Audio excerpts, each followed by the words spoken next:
Ever wish you could magically erase those awkward pauses or flubbed lines from your videos? Well, Capcut makes it surprisingly easy. Let's dive right in. First, open Capcut and import the video clip you want to edit. Tap on the clip in the timeline to select it. You'll know it's selected when a white border appears around it. Now, find the exact point where you want the Unwanted section to begin. Drag the white playhead to that spot, and then tap the split button. This divides your clip into two separate segments. Next, move the playhead to the precise spot where you want the Unwanted section to end again.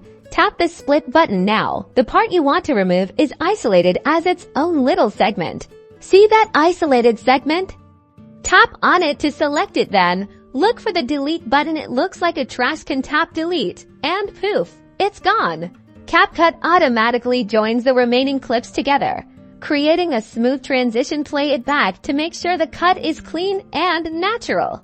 You can repeat this process as many times as needed to remove all the unwanted sections from your video. Don't be afraid to zoom in on the timeline for precise editing.